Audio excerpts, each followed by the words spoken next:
Olá, tudo bem com você? Muito prazer. Eu sou Ivan Lima e você é sempre bem-vindo ao canal Fatos Desconhecidos. Não há dúvidas de que Lionel Messi é um dos melhores jogadores de futebol de todos os tempos, não é? Claro que é. O atleta argentino é atacante e atualmente joga pelo Paris Saint-Germain, ao lado de Neymar, e pela seleção argentina em que é capitão. Messi já foi considerado o melhor jogador do mundo em incríveis 7 ocasiões.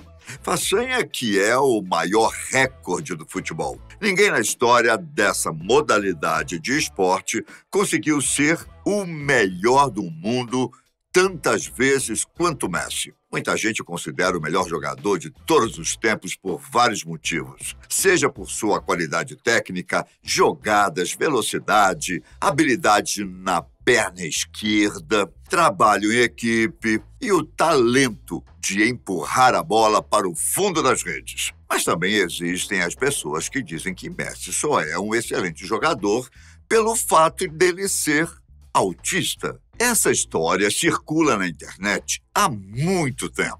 Muitos dizem que Messi só é um gênio do futebol por causa dos seus traços autistas. Mas será que essa história é realmente verdade? Lionel Messi, considerado por muitos um deus do futebol, é autista? Vem comigo que eu te conto esse e outros detalhes da vida de um dos melhores jogadores de todos os tempos. A história de Lionel Messi não foi nada fácil. Desde criança, ele sempre foi apaixonado por futebol e já sonhava em um dia se tornar um jogador profissional. Porém, quando ele ainda era criança, surgiu um problema de saúde que poderia colocar o seu sonho em xeque. E eu não estou falando de um diagnóstico de autismo. Aos 11 anos, Messi foi diagnosticado com um problema hormonal que atrapalhava o desenvolvimento ósseo e o seu crescimento. Aos 13 anos,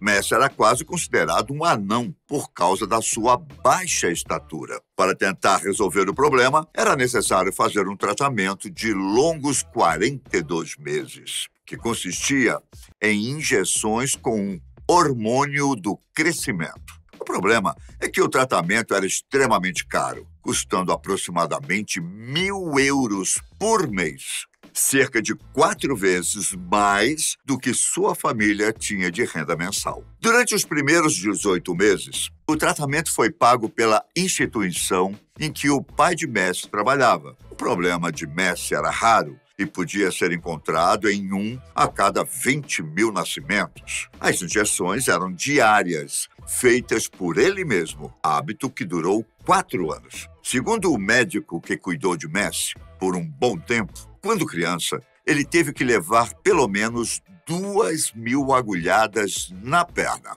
Quando não pôde mais pagar o tratamento, a família teve que procurar outra maneira de arcar com as despesas. O Newell's Old Boys, time em que Messi jogava, até pagou alguns meses de tratamento. Mas logo depois, a diretoria do time resolveu cancelar o tratamento devido ao alto custo. Messi, então, foi para Buenos Aires. Ele foi parar no River Plate, que o acolheu e deu de tudo para o jovem, ou melhor, quase tudo. Houve uma despesa que o clube da capital não quis assumir, que foi justamente o tratamento. Logo depois, o Newell's Old Boys se arrependeu e voltou atrás. Desde então, Messi passou a receber um salário que era insuficiente para pagar o tratamento. Sem poder progredir com os tratamentos, os prognósticos dos médicos eram desanimadores. Só que a família de Messi estava determinada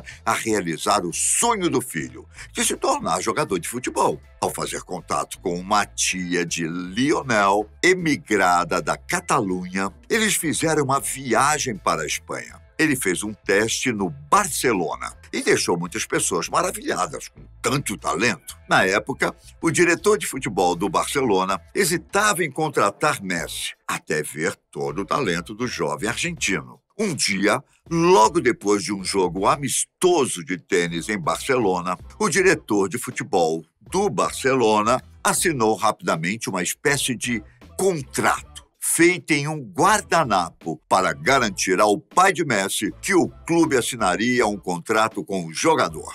No contrato improvisado, estava escrito o seguinte: em Barcelona, no dia 14 de dezembro de 2000, na presença de Josep Maria Minguella e Horacio Guardioli, Carles Requissá, diretor esportivo do Barcelona, aceita os termos, sob a sua responsabilidade e ignorando quaisquer opiniões dissidentes, para contratar o jogador Lionel Messi, se forem mantidos os valores estabelecidos e combinados. Depois que esse contrato foi assinado em um guardanapo, o futebol nunca mais foi o mesmo. O Barcelona pagou cerca de 1.000 euros pela fase inicial do tratamento. Tempos depois, quando Messi se tornou oficialmente jogador do time, o Barcelona arcou com todo o tratamento. Depois de meses aplicando injeções, Messi atingiu a estatura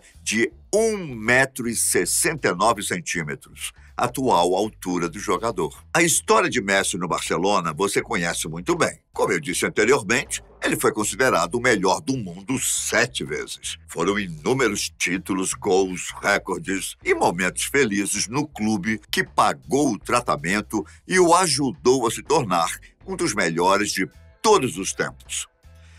Mas e quanto ao autismo de Messi, hein? Essa história é realmente verdadeira? Ele é um gênio por causa dessa característica? Apesar dessa história ser famosa no mundo todo, a verdade é que ela não passa de uma lenda. Em 2013, Romário, ex-jogador de futebol e atual senador, fez uma publicação no Twitter em que dizia que o argentino Messi sofre de síndrome de Asperger, uma forma leve de autismo. Na publicação, ele escreveu o seguinte: vocês sabiam que o Messi tem síndrome de Asperger? É uma forma leve de autismo que deu a ele o dom do foco e concentração acima de tudo e de todos. Newton e Einstein também tinham níveis de autismo. Espero que, como eles, Messi se supere a cada dia e continue nos apresentando esse belo futebol. Mas de onde foi que Romário tirou essa teoria, hein? Ele simplesmente inventou? Publicou na internet? E desde então muita gente acha que Messi realmente é autista, é isso? Bom, na verdade, Romário usou como base um texto publicado pelo escritor e jornalista brasileiro Roberto Amado, que divulgou a informação de que Messi foi diagnosticado com síndrome de Asperger quando tinha apenas 8 anos de idade. O texto divulgado por Roberto Amado citava diversas características que comprovavam que Messi realmente é autista. Entre as características citadas estavam a timidez diante da imprensa, o estilo de finalização e o uso de dribles parecidos, o que indica um gosto por padrões repetitivos, uma das principais características dos portadores da síndrome. Para quem não sabe, a síndrome de Asperger é uma condição que faz parte do transtorno do espectro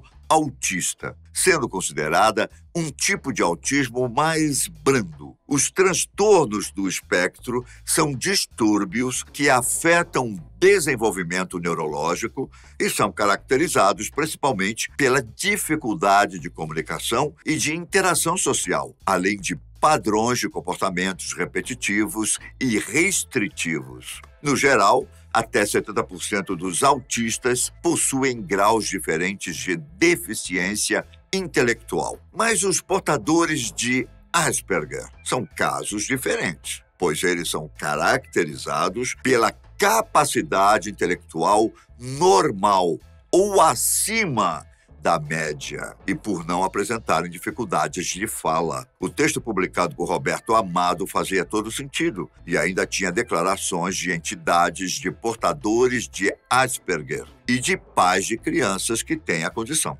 De fato, analisando as características de Messi, não seria um absurdo falar que ele tem a síndrome.